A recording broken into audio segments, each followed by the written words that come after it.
Hey y'all! Well, this is a little outside of our normal vacuum tube electronics, but still a fun DIY project. Got this little Bose Sound Link II speaker. It's probably about 6 or 7 years old, and it no longer will hold a charge. It won't even run if you have it plugged into the USB port. It keeps shutting off and just acting weird. You can charge it up overnight, and the little charge light's green. You unplug it from the USB port. 2 minutes later, it won't power up. And it's just acting like it's got a tired battery or just, dead battery. And unfortunately, like many things today in our throwaway society, these are designed to be just thrown into the landfill and go buy another one or go buy a different one. And I want to try to fix this thing. Also be aware there was a firmware update for this little speaker that was intended to address some of the charging issues. So make sure that you do that first. That may fix your speaker. There's reports out there, some people saying that it fixed their problem, but it didn't fix this one. The other thing to note is this little speaker does seem to be really picky about the cable you use and what you plug it into. I plugged it into a couple of phone chargers. Didn't seem to be doing anything. But then when I hooked it up with a different cable to my computer, the amber LED started blinking and it charged up. So make sure you try some different cables and maybe plug it into your computer or some other source if it doesn't want to charge for you. So we're going to attempt to tear this thing apart, see what kind of battery it's got inside it, see if it is replaceable, and then see if that's actually what was wrong with it. And so let's get busy trying to fix this little Bluetooth speaker. Okay, so we got our little Bose speaker here. They made these in a bunch of different colors. This just happens to be a black one or dark gray, whatever you want to call this. And we're going to open this thing up and try to replace the battery. Clearly these things weren't designed to be serviced, but if you're like me, you hate throwing stuff away, I'm going to try to put a battery in this thing. So first thing is peel this little gray piece out like that, little gray rubber, and it's attached on this end. You don't need to pull it off, but just get it loose, and you can get underneath this piece to pry it up a little easier with that gray rubber out of your way, and just slowly work your way around it, and that little piece just pops off. We'll put that over to the side. Then the next thing you want to do is just roll this black cover off like this, and just roll it down and get it out of your way.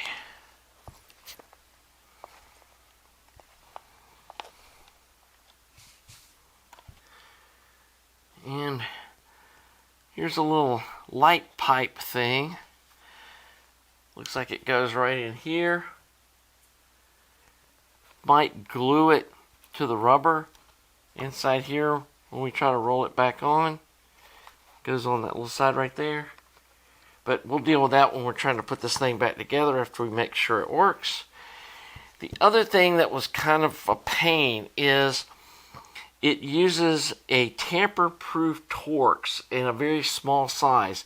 And I had a hard time finding just a single bit. It's a T10 tamper-proof that you might be able to pick up somewhere. I ended up buying this little Craftsman set at the hardware store. Ace Hardware had this, and it was the only tamper-proof Torx they had, and I guess it would be handy. And what I mean by tamper-proof, it's got a little hole in the very end of the bit, and there's a little tit that sticks up on the screw that keeps you from putting a regular Torx in there. So clearly they were trying to keep us from getting inside this thing. Other thing looks like we need to do to split it is go ahead and just tear one side of that and get that out of the way, this little piece of tape. We'll go ahead and leave it attached on the top here. I'm not sure exactly what it's doing, but looks like it's going over this little piece. Not even sure what that is, but maybe it's some kind of a button. I don't know. Anyway, so the next thing we want to do is come in here with this Torx bit and remove all these screws. And I'll fast forward through this. You probably don't want to sit here and watch me doing this. And I've never actually been inside one of these, so we're going to learn together what's actually inside this thing. And hopefully it's got some sort of replaceable battery cells of some kind. And I hope that's all that's wrong with it. This is a pretty old device that was used regularly for years.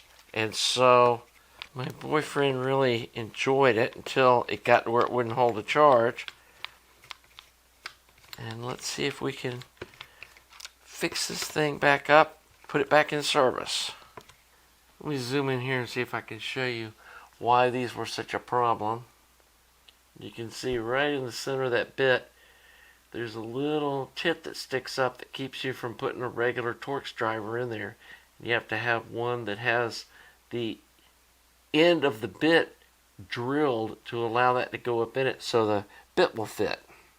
Clearly they did that to keep you from getting inside this thing. Wow, that just came right loose with almost no effort. And there we go. And that just came right off. So, looks like you want to remove this piece on the back, not try to take off the front, because all this stuff looks like it's attached to the actual front. We don't have to mess with that. This is what we want to deal with, is this little battery pack here. And it looks like, I don't know if they've, nope, it's not even glued in. But they do have it soldered to the board, and it's got this little piece of foam kind of on the wires. So let's see if we can get this foam off and see what's going on here. Looks like there's 3 wires.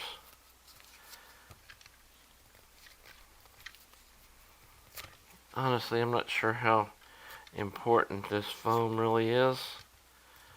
We could just wrap some tape around it when we put it back together, I think, and be fine. Because this foam's pretty deteriorated and it's kind of just falling apart. So we've got 3 wires going into the board here. And then it's got foam on each end of this cell. I'm trying to get it off as in one piece as I can, because that'll keep this from rattling inside the unit when we're finished. And probably provides some electrical protection as well. Trying to see if I can find my little X-Acto knife or some sort of a sharp something to cut this foam off. Looks like there's 4 wires. Let's get this battery pack off and see if we can see what's going on inside of it. Okay, so we're going to split this little label off, and then I'm going to go ahead and cut this over here as well. Get that loose like that, and then let's go ahead and just pull this label off. It might have some helpful information on it, like the battery type or voltage, etc. That'll help us when we go in search of a replacement battery. I actually haven't looked to see if anyone actually makes a kit for these. I know I replaced the battery in my little Amazon Kindle, and there were battery kits available online specifically for them, and for all I know, somebody makes a battery kit for these little speakers. That gets that off, and you do want to be careful with metal instruments around these batteries. You do not want to short them out. I don't think this one has much of a charge on it, but you do want to be careful. Okay, looks like we got a little circuit board here on the battery itself. Might make this a little more difficult than it should be. And looks like they've got the ends of these soldered to a couple of cells. Or not soldered, but they're spot welded. So let me play with this for a minute and see if I can figure out the best way to get these little tabs undone. Because they're not soldered, they're like spot welded. So you can't just heat them up with a soldering iron and come loose. And let me investigate that, get this wrap off, and see what kind of cells this thing has inside it. And actually, I'm also going to go take a quick break and look online and see if somebody makes a kit for replacing these batteries. Okay, so I just got my X-Acto knife and cut each end of this little tab on this circuit board, and then it was attached to the battery with this piece of double stick tape. So we peel it off, and then I peeled off the little cover. I was actually going to show you all doing this, but camera wasn't recording and I thought it was. Anyway, here's the little cell, which is kind of weird. I was expecting to see, a couple of C cells or something, sub-Cs or whatever they are, attached together to make up the actual battery, but it's just one big long unit. And there's some numbers on it, which are probably meaningless, but who knows? I need to do some research. Also want to look at these little labels here and see if there's information like how many volts these are and what I might need to try to find to replace the battery in this thing. Hopefully we're not wasting our time opening this thing up, but I hate to just throw anything away that possibly can be repaired. So let me get my magnifier, look at these little labels, and then go get online and do some research. And like I said, maybe somebody makes a replacement battery for this thing, but I'd be kind of shocked if they did. And actually, it looks like, if I can read this right, let me see if I can zoom in here so you can see what this is. Here's the sticker that's on the battery. 6.63 volts at 2550 milliamp hours. So, yeah, let's see if we can find a battery. Okay, so I got on Amazon and I found a battery like this. They had this exact battery. It looks like this is a fairly common size and type of battery. And it's a lithium ion. And anyway, I don't have a way to connect these onto the ends of the battery. And honestly, I don't feel real comfortable soldering these onto the new battery. Maybe that's not a big deal. I think I'm going to go ahead and get one, though, that has wires on it already connected, and it's got like a little pigtail, and I can cut the connector off the end of it and then solder the positive and the negative to this little strip kind of externally.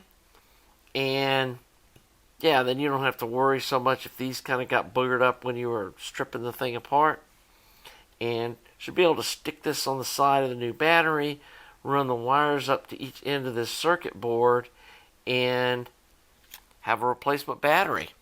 And it's, I think, $13 shipped. So let me get one of those ordered, and I am going to do just a little more research and see if somebody sells like an actual replacement for this, maybe that even has the board and everything on it.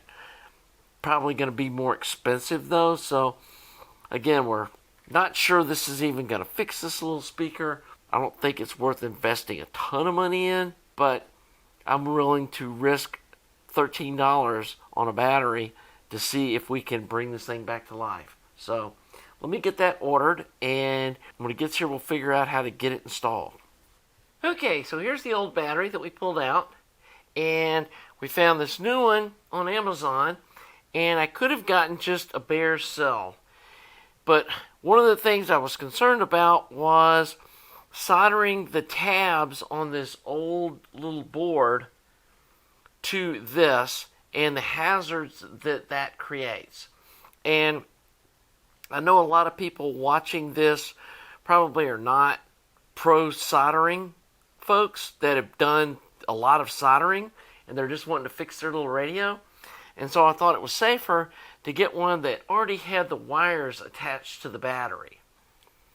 And I did some measurements, and it easily sits down in this little pocket, and we can stuff some foam around it or use some hot glue to fill that in, or reuse these little pads, whatever we need to do. But it just felt safer to not be soldering to the battery or showing y'all to do that. I could probably do it, but it takes a really hot soldering iron, super clean stuff. You have to buy some flux, and you have to, be really quick with the soldering iron to not have these things get either damaged, or there is a potential you could get like a runaway fire started with these things. So we don't want to do anything dangerous. So we got one with the wires on it. Okay, we trimmed off these little tabs here, and the end that's closest to where all these wires are connected, that's the positive. And then this is the negative on this side down here that's furthest away.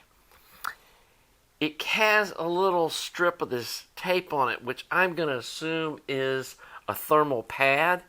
And I'm also just assuming that there's something on this circuit board that measures the temperature of the outside of the battery to make sure it doesn't get too hot while it's charging. And that regulates the charging time.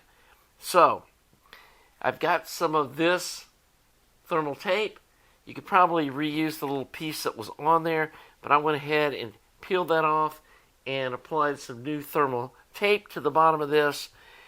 So we're going to have it with the wires kind of sideways, and it'll sit in there just like that, with the wires here on this side here, and then it doesn't get in the way of the clamshell. And so we want to stick down this board just like that, and stick it on there good to the side of the battery. And then we're going to put some tape over it to help hold it down. But the next step we want to do is we want to trim these wires to the right length. Do not cut both these wires at once, because you'll short them to each other, and that's one thing these batteries cannot tolerate. So you don't want a ton of slop, but leave a little bit of extra there.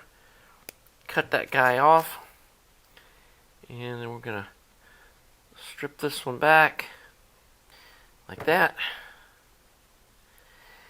And then I'm going to go ahead, well, let's do this positive one first. We'll do the same thing here. Come in here, cut this one off a little shorter like that. Come up here and strip the insulation off. And the first thing I'm going to do is come up, and this is called tinning the wire, and you just melt a little solder onto these stripped ends.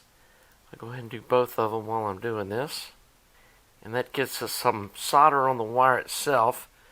Then we're going to come in here and solder the wire to this board like that.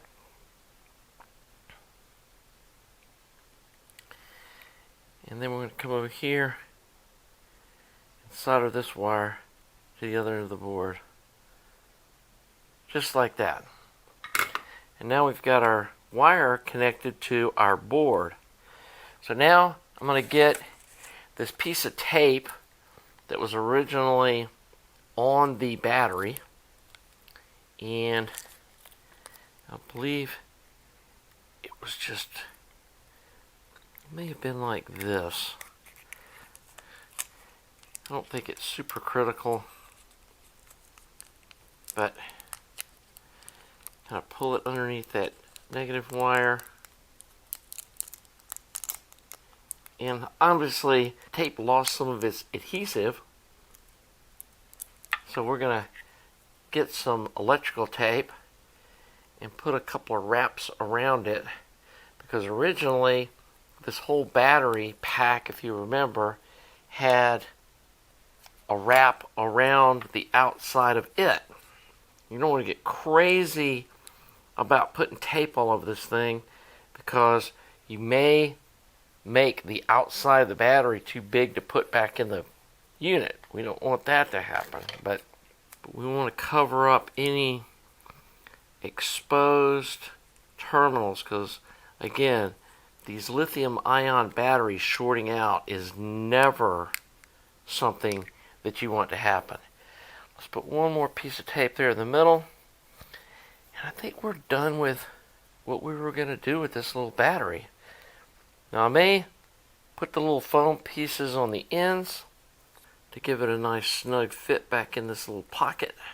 I don't think we want it rattling around in here either, because it would probably have a negative impact on the sound if this battery was in here rattling around. So let's try, I think we might be able to get one on each end like it originally had. Let's see if we can get that to squeeze in there.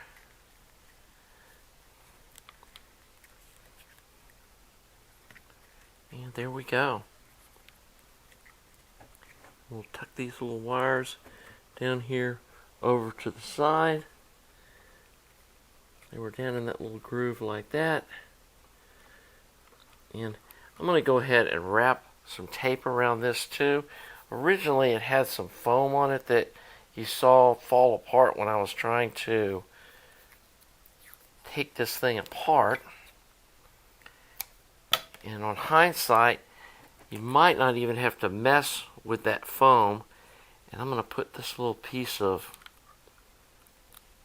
old double stick tape right there too, to give it a little thickness where it goes up against the transducer or the speaker, to make sure that vibration doesn't make these wires wear through and short out against the body of that little speaker thing. But that should be fine, just like that. And we're ready to put this thing back together. Well, now that we got our battery back in place, we are ready to put the back cover back on it. And this should be fairly uneventful. This is the little piece that illuminates the LEDs on the top. So let's see if this thing will fit back on here. The main thing is make sure the foam doesn't get pinched in here. And then make sure the sides line up. And if you remember, we kind of peeled back this little piece of tape, so we're going to put that back in place on both sides. Get rid of the little dolly here. And we're ready to screw this thing back together. And again, this is a T10 tamper-proof screws holding this thing together. So you'll have to get the special driver that will allow you to remove the screws. Again, this is going to be one of those things where it either works or it doesn't. Let's hope the battery was what was the problem with this thing. And we'll have a working little Bluetooth speaker again. Because for what it is, and the size of it, this is a pretty nice sounding little speaker. I do think the little Bink one that I reviewed earlier in the year, and I'll link the video below, is probably actually better for like speech and for television. And see, we messed up there. We got that. Sitting here talking to you guys, and I got that not in the right place. So let me put this thing back together, and we'll come back for the final part of sliding the cover back on and seeing if it'll power up. Okay, so I got this little thing all screwed back together. You can see we got a nice even gap along that side. We folded this little piece of tape back over. Same thing right here for this little corner. Got a nice even gap there. I went ahead and tested this thing a little bit last night, and things seem to be working. I went ahead and plugged it in, and when I first powered it on, it said medium charge. So I got the right cable, plugged it in my computer, got the blinking amber, and then this morning when I woke up, it was green. And before, what was going on with this, after about a minute of play, it would just shut off. And if you charged it up, it would charge up till the green light came on. But then if you let it sit for about 10 minutes and tried to turn it on, nothing would happen. And that all seems to be working. I played some music last night, even before I charged it up, with just the charge the battery came with, for about 20 minutes, and it seemed fine. So let's put the cover back on it. And again, we have to put the little light pipe through those little holes into the top of this. And you're going to have to work to make sure that these little outer rings, like this part right, this rubber here, goes into this part of these holes. And that's the only real tricky part. This little thing seems to stay in place fairly well. And if you go ahead and stretch it out like this, it seemed to make it a little easier. And then get this up fairly close while keeping this flat like this. It seemed to make it a little easier to walk it onto the top of the unit. And this is the only kind of tricky part. I've had this off a couple of times for various reasons, and so I've got a little bit of practice on getting this on, and you'll feel it when it's right, that all those little buttons around them are nice and flush, and you don't feel a lump. And if you feel a lump, you can kind of work it with your finger until you hear it kind of pop down into place. And then once you get that on, you just kind of roll this thing on. And like I said, this is, to me, by far the hardest part, is getting this cover back on. And this thing was clearly designed not to be serviced. Battery 5. Connected to Pixel 6. And there we go. Here to power up. So, last thing we got to do is flip that little part there over, and then get this bottom piece and put this back in that little groove, because we pulled that out. And then this will only go on one way. If you try to put it on backwards, it doesn't fit. And you got a 50-50 chance of putting it on right. And there you go. It's all popped on. And then finally, we'll play a little sound file on the phone just to make sure that everything's working. And this is a good place to wrap up this video. Well, as you can see, a new battery fixed this little thing right up. And yeah, the battery was $13.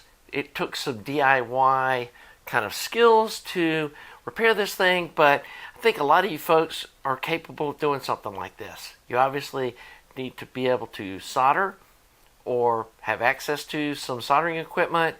You need like a little wire stripper. The irritating thing is it's got these tamper-proof T10 screws that hold it together. So clearly they're trying to keep people from being able to even attempt to repair this thing. Luckily, you can buy the screwdriver from Amazon, which I'll put the link below, and save some money over what I paid for this because I wasn't sure what size Torx bit it was. And so I just bought this little handy dandy kind of Swiss Army knife type Torx tamper-proof set, which, hey, if I run into one in the future, I'll be all ready for it. Anyway, it's a T10 tamper-proof, and that fixed it right up. So for $13 instead of $200 to replace this, you can get your Sound Link II back up and running, and hopefully for another 5, 6, 7 years. And I really wish they would use some kind of plug-in or replaceable lithium ion batteries in these type of devices so that we didn't fill up the landfill with them and they were serviceable. And obviously it's not going to be worth paying some technician to go in and replace the battery or service this for you. I'm sure they'd easily charge you, $100, $150 to tear this thing apart, as hard as it is to get inside it. And then by the time you paid the battery, all that stuff, not really worth it. So this is definitely a DIY thing, but I was glad I was able to fix this thing, and hopefully this will help some of you guys understand what's needed to replace the battery if you want to try to fix yours. So, hope you've enjoyed this content. If you have, please subscribe to the channel. Please like the video. Your subs absolutely helps me continue to provide this kind of content. Also, I want to thank all you Patreon supporters and other people that support my channel in other ways. If you found this useful, I've got a donation page at my website. Throw me a few bucks. Makes Skunky happy. So anyway, till the next video, y'all have a nice day.